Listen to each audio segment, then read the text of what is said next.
Hi, this is Shotgun Tom Kelly, and now that I have your attention, you wanted to be close to him in the dugout during his impressive 15-year Major League career because he was always watching, listening, and looking for an edge. Now, Kurt Bavacqua brings that edge to Dirty Kurt's Dugout, where you can listen, watch, and be a part of the most honest, informative baseball show available today. Now, here's Kurt.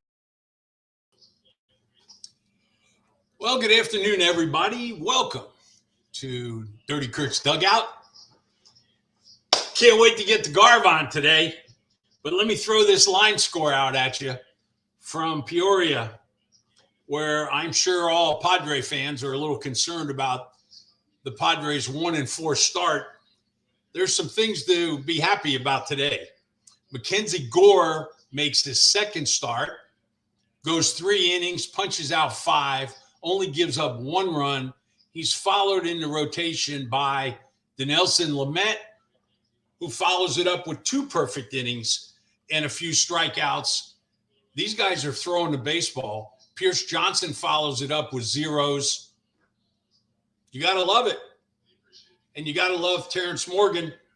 Welcome, everybody, to the Dirty Kurt's Dugout. I'd like to thank Hacienda Casablanca, Cindy and Tony, for your continued support. 700 North Johnson out in El Cajon. If you love Mexican food and you love a sports-oriented type of background, I'm not saying it's a sports bar.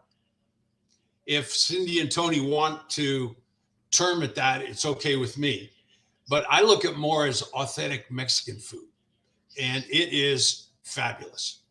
And I know my roomie likes my former roomie. We don't room together anymore, folks. Steve Garvey's joining us today from the beautiful desert out in Palm Springs, California. Garv, welcome. How are you? Hey, Kurt. How are you? I'm doing fine. Now, wait, just before we start, I did Steve Sachs in the Morning podcast last week. And today I received a beautiful box of gourmet chocolate strawberries. Really? Now, the big question before we go any farther, am I going to get something like that from you? Let me think about that. And before you get off, I'll let you know. Okay. It'll be in the mail, I'm quite sure. I think chocolate strawberries from one man to another is a little strange, but, be it as it may. That's one way to phrase it. Now, how have you been? I've been fine. Good. So, I have to ask you, this is going to be unexpected because I've been meaning to ask you I don't know why I keep forgetting about it every time I talk to you. You were drafted originally by the Minnesota Twins out of high school in Tampa. And you declined that and went to Michigan State. At that particular time during the draft, did you have to go to school for 3 years or only 2 like you did? And you signed with the Dodgers after your second year? Yeah, that's a great question. I was the first pick in the 3rd round, of course, by Minnesota. But really, I had played 2 sports in high school, football and baseball.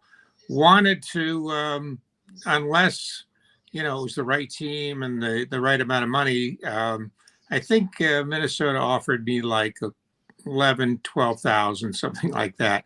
But I really wanted to go to college and play 2 sports. And it was just the beginning of kind of single sports specializing. So I had about 20 offers: Florida football, Florida State baseball, Miami baseball, Auburn football, Kansas, football, things like that. So, but I wanted to play 2 sports. And my pitching coach in high school had played for Danny Litweiler, who was at Florida State, legendary coach.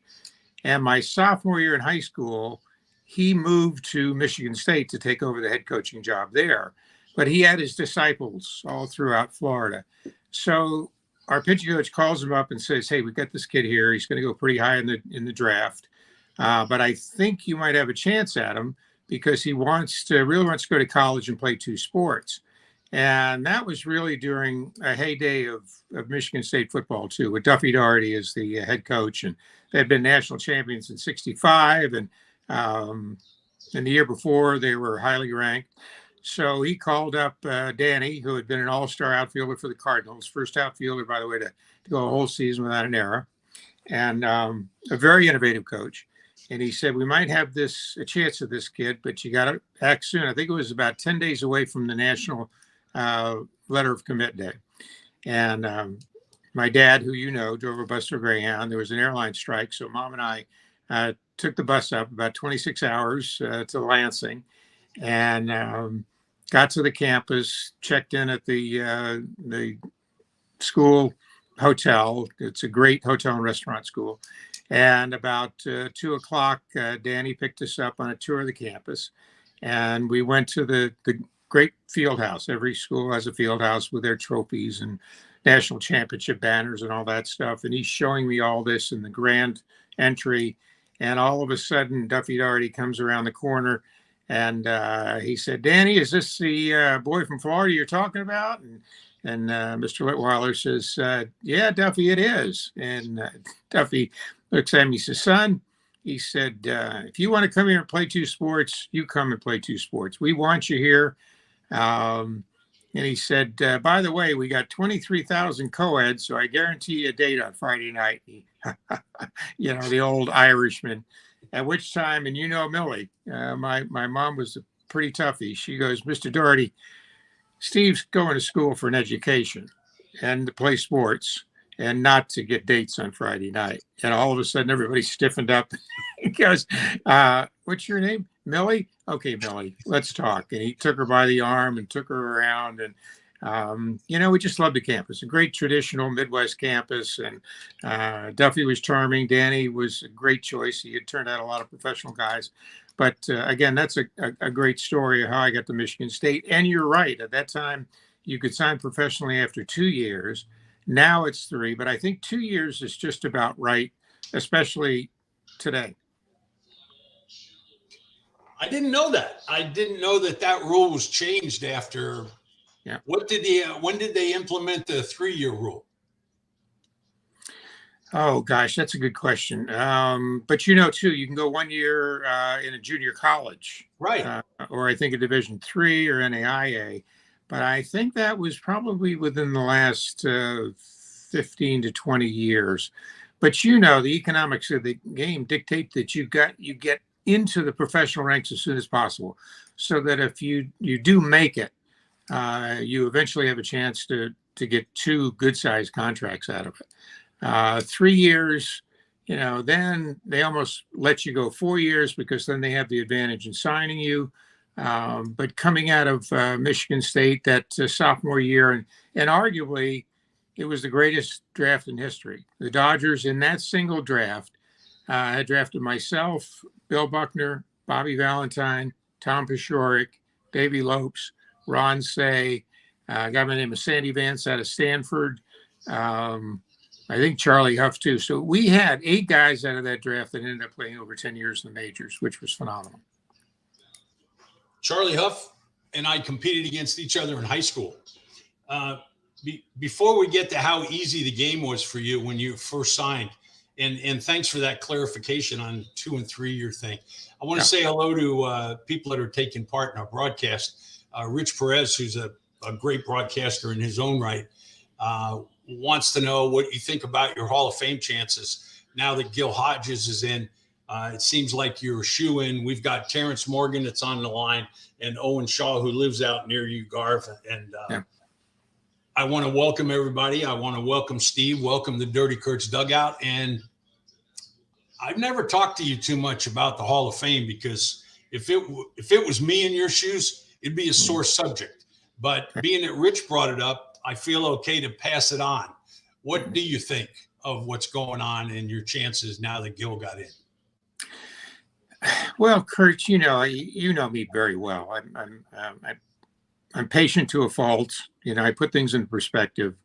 Over the years, in doing, TV and radio shows, inevitably the subject comes up, and like Mike and Mad Dog back in New York, I did that show one time, and they asked me the question.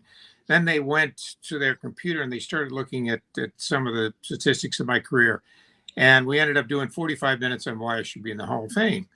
And I said, clearly, my career is a body of work. It's not 3,000 hits. It's not 500 home runs. But if you look at it, 18 and a half years, 294, almost 295, 272 home runs. But then you start to look at the intangibles, 10 All-Star games, won all those, went to 5 World Series, world champion in 81. You won 10, excuse me. You won every All-Star game you participated in? Yeah. Wow. And I think, and I've been told by some of the sabermetrics guys, that I have the greatest All-Star career, because not only the 10 games, 10 wins, but OPS and little things that, that are measured by metrics. I had the first guy to go hit for the cycle in the shortest amount of games. It was previously all these things. But if you look at average and you look at OPS and things like that, arguably the greatest career there. So take a lot of pride in that. But the consecutive game streak, which was another source of pride for me, that really, I think, kind of paraphrased my commitment to the game, passion for it. 1,207 games, 7.5 years, National League record, 4th all time. So that you've got to, when I talk about a body of work, you have to look at a lot of things, and not just the traditional numbers of, say, for instance, 200 wins and so many strikeouts and so forth. So I might be on the ballot more than any guy in history, except for maybe Gil. But this year, I thought it was great that he was finally inducted. I can see some loosening up of those two categories. His category is prior to mine. Mine is the expansion era from 70 to 90. As you know, it's no longer the body of writers voting. It's 16 individuals from different branches of the game, from, yes, some Hall of Famers, but 2 sabermetrics, I think, individuals. The press, some general managers, and so forth. So it takes the right mix. That there sometimes there seem to be theme players that are driven by a portion of the voters. But I'd like to think that if the voters just did their homework, then they could see my career and how blessed I was. And starting at the age of 7 as a bat boy for the Brooklyn Dodgers and in spring training in Tampa. With Dad driving the bus for Greyhound, and it's been 65 years of a relationship I've had in the game, and been very proud of it. Well, I wore this hat for you today because of that. I noticed. so you go, because you're not going to catch me dead in an LA hat. No, we know that. Yeah. Okay. Tommy's yelling at you from heaven, I think, right now too. Get that hat off, Balakwa. Yeah. God rest his soul. So Garv's not going to say it, folks, but him not having a plaque in Cooperstown sucks. That's all there is to it. Thank you. I'll say it right now. Him and I have never had a conversation about it before. Rich, I appreciate you bringing it up. Wow. My beautiful daughter's even on today saying hi to us, Garv. Oh, great. Speaking of beautiful daughters, how's yours doing? Good. Olivia, who's anchor at WABC 7 in Washington, D.C., got engaged about 5-6 weeks ago. So, she broke a lot of hearts. Yeah, Lloyd. Well, she was dating a lovely young man for 10 years who went to school with her at Palm Desert High here and played with my Ryan.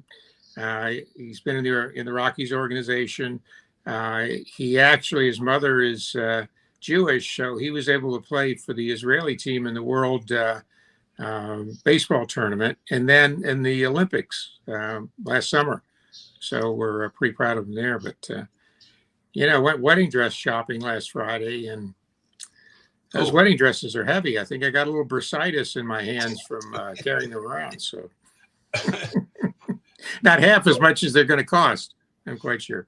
But Dick Drago, one of my roommates from Kansas City, just said hi to us, Garv. oh, You good. remember Dick? Oh, Dick. Yep, absolutely. Great guy. So you go, hey, don't forget did you hear that trivia question that we have every show? Your opportunity to win a $100 gas card from our good friend Tom Drake and Lacima Oil Company here in San Diego at your neighborhood Chevron stations, especially Balboa and Genesee. So if you're driving by that neighborhood, gas prices are what they are, folks. So you got about 5 gallons, right? Go to the Chevron on Balboa and Genesee. Again, If I I want to thank win, everybody I'm going to give it to my great friend John Boggs, the great agent who you know very well. So I'll give it to him. Perfect. So you sign out of Michigan State after 2 years, which is pretty good. You go to rookie ball and hit 338. You go to double A and hit 373. You go up, you get called up to the big leagues in September and you hit 333. Short amount of time, but still, it's 333 in the big leagues. You go back to triple A the following year, hit 319. You must think the game's pretty easy at this point.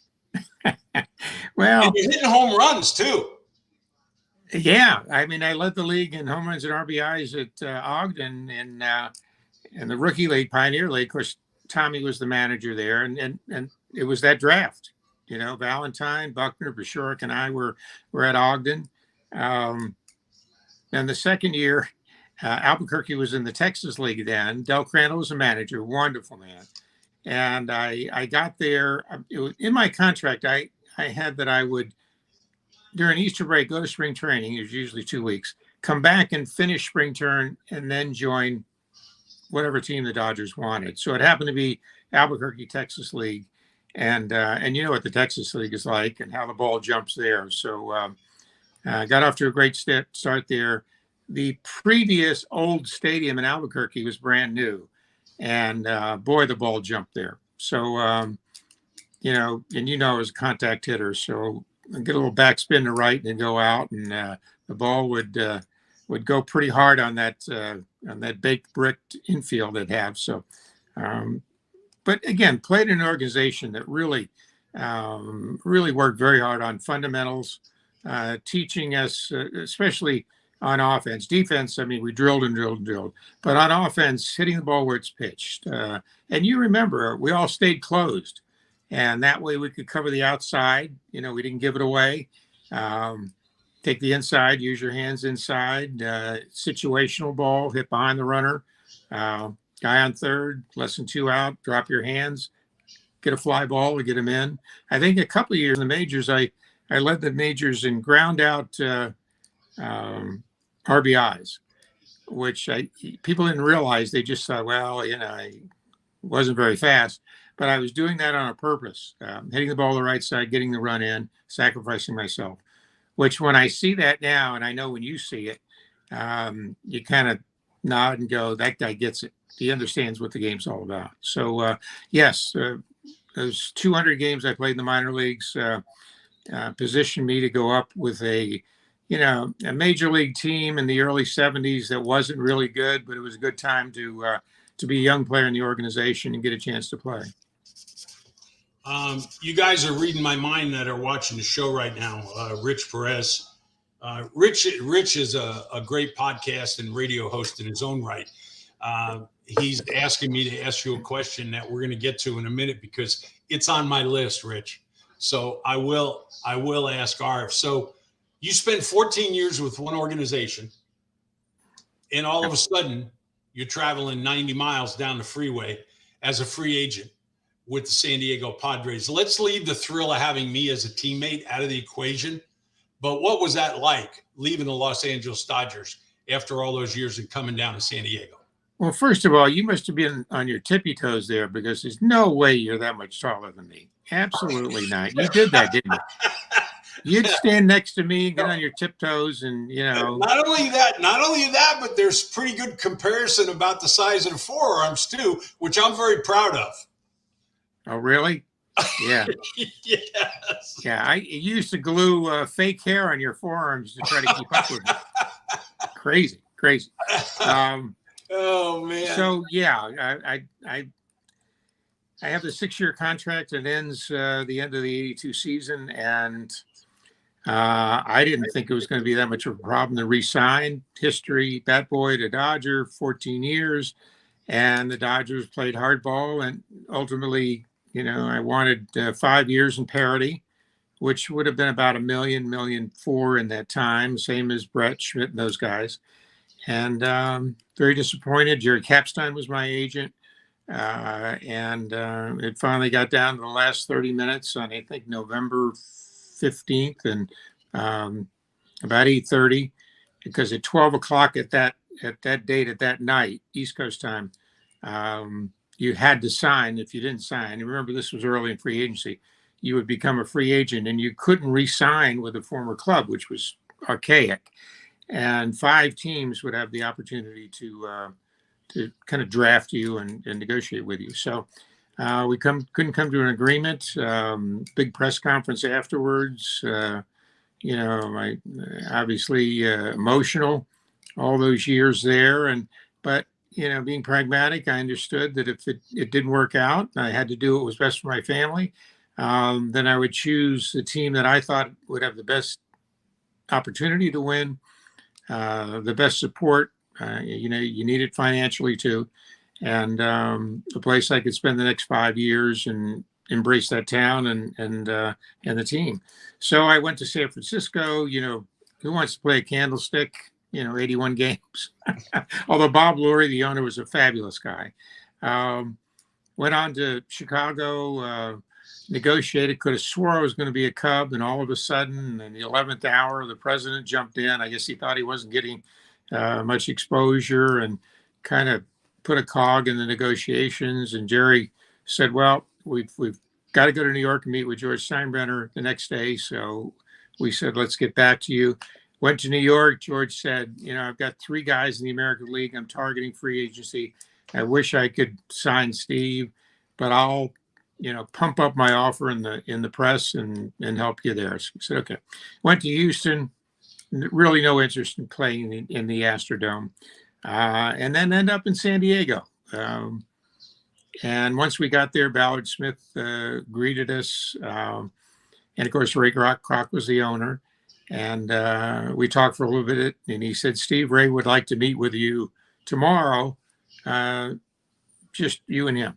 I said, "Great." So the next day around noon, I went to Mr. Kroc's home up on the cliff there in La Jolla. You could look north and see LA, and you could look south and see Mexico. And they ushered me in. He had a huge den living room, big desk. And he said, "Stevie, sit down." So I sat down, and in this desk, it looked like monitors. And he was touching this one and that one, and he was asking me a few questions. He had remember his little golf hat he always had on? Oh, And yeah. he says, "Yo, Stevie, I really want you here." And he'd tap this one. And I said, "Mr. Kroc, what are you doing?" He said, "Oh, I'm checking on the stores. Well, I eventually found out that these monitors were same store sales in different sections of the country and world. And he was way ahead of his time in using the cloud and computers. So, and I said, "Well, yes, sir. We always want to be wanted." He says, "I know what you can do on the field." He said, "But I think you can really help change the mood and the culture of this city, and maybe show them what a winner looks like." And I said, "Well, yes, sir. I'd love to do that."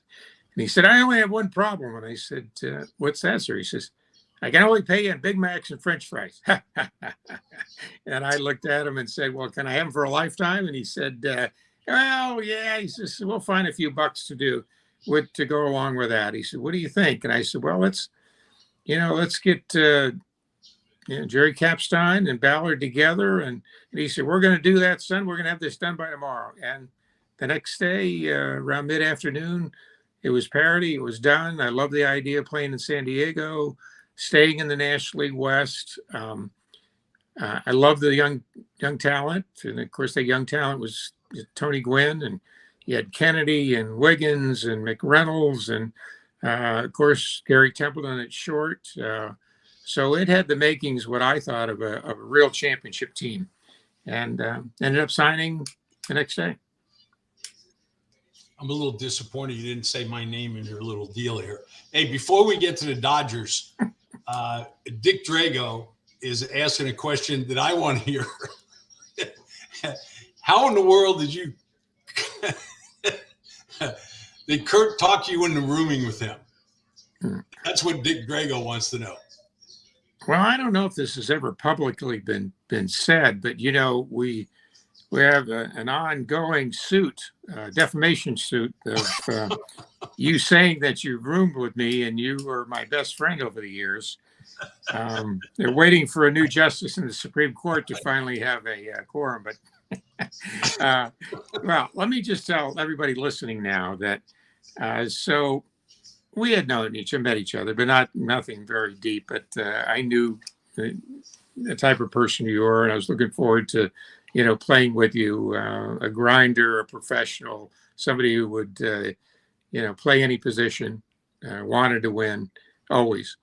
And we get to spring training, and of course it was like a huge media day that first day, from walking out of the clubhouse to going to the field to doing stretching to whatever it was. And they allowed the cameras on the field, and I'd be doing an interview, and I'd look around, and there was Kurt over my shoulder, and I'd do another interview, and what do you think of Yuma? And oh, it's a garden spot, wonderful, just like Vero Beach. And I'd turn around, and he'd be making faces. He would be you, by the way. And so then you started doing interviews, and I started laughing, and of course that was the beginning of you and I being roomies together. So it doesn't mean we didn't spend a few late nights, maybe a couple at Studio 54 in New York. But I'll never forget. You know what? I'll never forget walking around New York that night, and we went into Studio 54, and you had a bow tie on and a jacket. You looked Steve Garvey-ish. And I had on a leather jacket and cowboy boots and jeans. And you look like the Midnight Cowboy is what you look like. This was the best part about this whole thing, was you were carrying with you an Esquire magazine, a Cosmopolitan magazine, and I think, if I'm not mistaken, a Town and Country magazine. And you had carried them around with you through dinner. And throughout the course of the evening, folks, we're not talking about 3 o'clock in the morning here. We're talking about, it might have been midnight, because we just got through with dinner, and we walked right by Studio 54, and bang, there it was, and we went in, and that was fun. If you remember, we all talked about it. The guys went to dinner. I said, okay, meet me at a certain time. I think it was probably 9:30 or so, maybe 10. And we got there, and there was hardly anybody outside except for the 3 big bouncers, right? And so everybody goes, uh-oh. I said, well, hold on a second. So I went, and 2 guys were there. Hey, Steve, how you doing? I said, great. I said, yeah, you beat us today. I said, we got day game tomorrow. I said, what's going on? They said, well, it's Marvin Gaye's birthday party inside, so it's actually closed. Let me go inside and talk to Marvin and Steve Rubel, who was the owner. And how many guys you got? I said, we got about 70 guys, I think. And so they go in. A few minutes later, they come out. Marvin said, come on in. Love to have you. Steve Rubel said, come in. So we all go in, and the guys are just like, kids at a candy store, right? Because over there was Andy Warhol and Liza Minnelli, the typical group. And the manager comes up to me, and he says, Steve, Mr.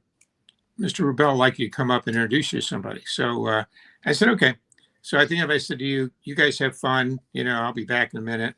And I go upstairs, and there's 2 big bouncers, about 6'10" outside the door. And I walk in, and it's like a fog in there. it's like a fog, and there's a kind of a living room and then his office. And I see him. I say, Steve, great to see you guys. Thanks for stopping by, and I'd like to introduce you to Mick. And I go, okay. So he takes me over, and there's Mick Jagger and Jerry Hall on the couch. And obviously they've been smoking a little bit. And I'm thinking to myself, okay, this is it for me. There's going to be a raid, a raid on marijuana or something. Next day in the Post, it's going to be Garvey caught in Studio 54 raid. And Steve says, Mick, this is Steve Garvey, the baseball player. He looks at me and he nods and he sticks his hand out. And Jerry, and she kind of smiles. And I said, it's great to meet you all. Big fan, Mick, of your music and so forth. Satisfaction, my favorite song of all time. And I said, Steve, I'm going to go take care of the guys. And so he says, great. He said, thanks so much. So I literally run down those stairs. I didn't even get a chance to see you. I think I might have seen Terry Kennedy. I said, Terry, you guys have fun. The bill's taken care of. I'll see you guys at Shea Stadium tomorrow. And I remember the next day getting to the ballpark, and you've never seen so many guys that look like they were underwater in your whole life. But yeah, I know. I never told you this before. Same thing happened to me the following year with Millie Vanilli. Oh, wow. Nah, yeah. I'm just kidding. I'm kidding. Millie. But, back then, I'm not so sure. I don't even remember you leaving us that night. I remember going upstairs. Yeah. Yeah, you may have been with me. You were never far away from me. I don't. Well, do you remember our shirt? I have to pull that picture out. I have it somewhere where I had some T-shirts made up that says Steve Garvey is my shadow. That's right. I know you still have yours. You probably still wear it. I'm quite sure to bed. Yeah. Absolutely. Yeah. All right. But before I let you go. Well, that you got to do these things on the road. It was, and you always had a great sense of humor in LA. Jerry Royce, Jay Johnstone, every team needs guys that provide that break from a long 7 or 8 months, and you were great at it. So one of the big reasons I think we won and were consistent over that time. So. It was a fun time. Of course, Steve Garvey with one of the biggest home runs in Padre history. Against Lee Smith in the 1984 League Championship Series, Game 4, which put us into Game 5. That we completely shocked Wrigley Field in the city of Chicago. But let's go from Chicago to LA right now. There he is. I know I asked you at one time, but I'll get to that later. We've got Freddie Freeman, who just signed with the Dodgers. Mm-hmm. Max Muncy, Trey Turner, and the other Turner at third. What infield is better? Your infield that you played with for 9 consecutive years with you, Lopes, Russell, and Say, or this infield? Well, it's generational. And there are always moving parts. If you just look at the Dodgers over the last of the 6-year run, they've had different pieces, at different positions. At first base, you go Bellinger, you go Muncy, second base, different guys. This is an exceptional infield they have right now. And by the way, there's some other guys that can rotate in. But there will never be an infield that was together or will be together for 8.5 years that accomplished what we accomplished. The number of games together, the winning that we accomplished. A lot of times nowadays people don't really factor in winning. They look at all the other numbers, but they don't say, what was this guy's winning percentage? Like before, like the All-Star game with me, 10-0 in the All-Star game. 5-0 in NLCSs. Won the first NLDS, won that one. So take a lot of pride in winning. That group of 4 guys won more than any infield in history, and it'll never be approached because you can't keep 4 guys together now. Not for that long, that's for right, sure. right. I mean, certain guys. I mean, Justin Turner's starting to get a little older now. They're going to spot him. Turner's what, late 20s, Trey. You got some young guys going to rotate in at second. Freddie's probably in the prime of his career, you think, maybe a little over. But to do the things that we accomplished in LA and the longevity, and because the business of the game was different then. Nowadays, like my consecutive game streak, I don't know how anybody will beat that, because they won't let a guy play more than 10 days now before they take him out to do what? Manage his what do they call it now? I don't like manages his use of time, body, and all that stuff. They have so many different phrases and terminologies nowadays. But it basically is it's a long, they call it a long season, and they want to make sure that they're rested for October. And this is a game where you got to be a starter. You wanted to play every day, and that was my philosophy. I didn't want to sit out. Well, you're 0 for 4 days or 5. I said, I can't learn on the bench. I need to get up there, and I need to see pitching, and I need to, if I'm 0 for 12 or 15, I need to drop down a butt and get a hit and break the streak. But that's a different philosophy now. So, and remember, when we were in the West, we traveled all the way to Atlanta and Cincinnati in the Western Division. So we travel a lot more in terms of distance than the players do now. Of course, you got interleague play now, but it's just two different generations, two different economies of the game itself. And, I just don't think the infields can compare in terms of who's better. I think it's just generational. And right now it looks like Dodgers have the best infield in the game. Well, Garv, I appreciate it. And in closing, let's say you had 3 years to do things that you wanted to do with the game, and you don't have to say what they are. Mm-hmm. Would you like to be commissioner of baseball for 3 years? Yeah. Would I? Yeah. Yes. Okay. Absolutely. Yeah. I think that's all that needs to be said, really. Yeah. Well, it's such a difficult job. The most important thing is obviously being able to have a working relationship between the owners and the players, and we've seen what's happened this year. But to come to an understanding that the game is always about the fans, and that it is our national pastime, and that the game is to a point now where they've never made more money than they are now. But the problem is you're battling the NFL and the NBA and the NHL and 5 other sports for today's young athlete, and I think we need to continue to grow in our relationship with youth baseball, development of youth baseball, and making it synergistic so that players will want to play baseball and at the highest level, and that there's harmony. You got to create harmony. You can't constantly see divisiveness in a business and not be turned off by it. So I think the paramount job of the commissioner, and it's not easy, and I think going forward after the CBA is finally signed, which I think it is to develop a harmony that's going to be good for the game, and that starts with the fans and filters through families. That when the young boy says, "I want to play baseball," the dad and mom say, "We're going to do everything we can to help you to do that," and that's what's important.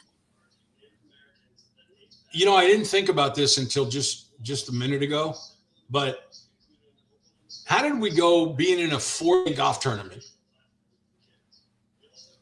and not seeing each other once? I mean, how does that happen? And being at the functions, I saw you on the big screen that there were a couple of them around at one particular time. Yeah. But that was the only time I saw you the whole weekend that we were out there. How does that happen? Well, I told my security guard to make sure that they kept you away from me. And that would be my son Ryan. Yeah. Oh, I love the phone call you put into me on the last day of golf. Yeah. And I saw you stealing goodie bags from those golf carts too. And I was going to report you, but I'm not going to do it because they need you. By the way, that Warburton golf tournament is one of the best in the country. Would they raise $3 million this year or something like that? 3.9. Yeah. And it actually is a music festival that has a golf tournament breakout, right? I mean, they have jam sessions. They have some of the greatest entertainers in the world come there to raise money for St. Jude's Hospital, which is phenomenal that they understand that, and that that we've done it for a long time. We've got it. That we've been blessed to have the lives that we've been given, and to give back is the single most important thing we can do. It is that. Garv, I love you, buddy.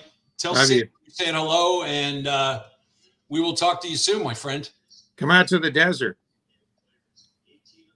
Might do that. That's 7 aside you're giving me now because no. Yeah, I'm 73 now. No, ain't gonna happen. Okay.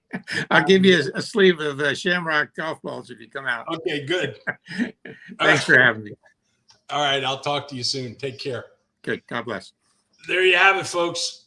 One of the greatest players ever to put on a Padre uniform, Steve Garvey. Don't forget, did you hear that? Keep the ears open, because you never know what question that producer Joe's going to come up with from one of our podcasts on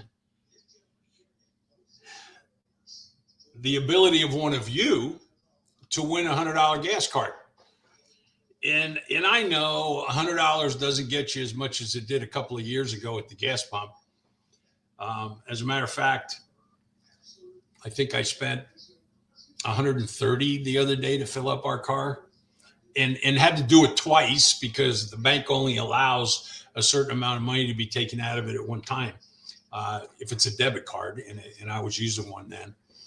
So the thing that didn't come out of Garv talking about the comparison of the ball club that he was on with Lopes, Say, and Russell, in the ball club that's up in LA now with the addition of Freeman, is that the record that they broke in 1981, where they played together for 8.5 consecutive years, was from 1906 to 1910.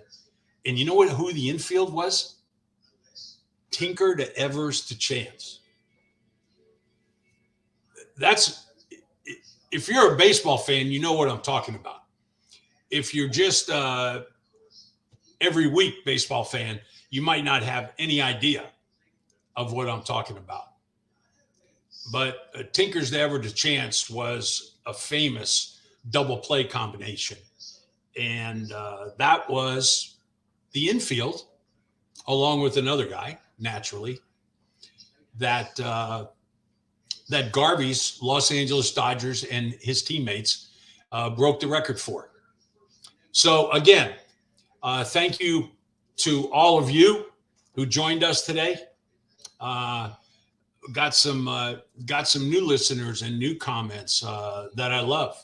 A lot of former teammates that, I think I'm gonna do a show, and I'm gonna put it out on some of the major league groups on social media and see how many players that we can get involved in the broadcast. I started to put together comments about the final collective bargaining agreement because it's come out, and I'm going to have that for you. And that would be a great time to bring in all the ex-players, along with you that weren't necessarily players, and have your comments, your questions come in. Like Rich wanted to ask Garv about being a commissioner today, and I took the flame away from his question. I'm sorry about that, Rich, but I had already had it on my list. Jim Denny, Terrence Morgan, as usual, joining our broadcast, Dave Andrews, Greg Cole. I appreciate everybody, and my beautiful daughter, Natalie. I appreciate everybody watching. Producer Joe, thank you, as usual. Hacienda Casablanca, 700 North Johnson in El Cajon. Go there if you're hungry. And even if you're not, you can go there if you're a little thirsty. You know what I mean? Mm-hmm. And you know what?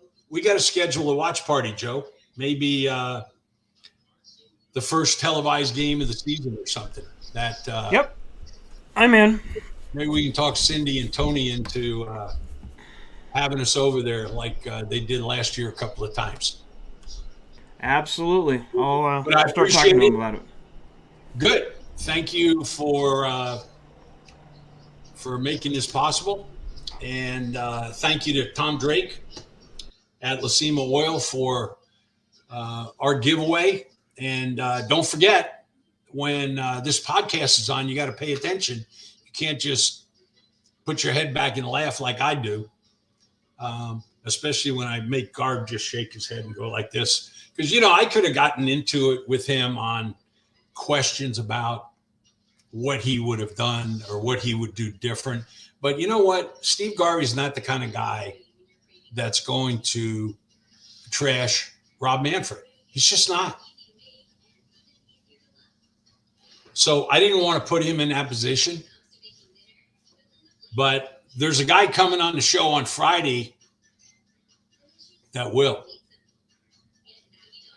So join me and David Boomer Wells Friday at 3:15 right here.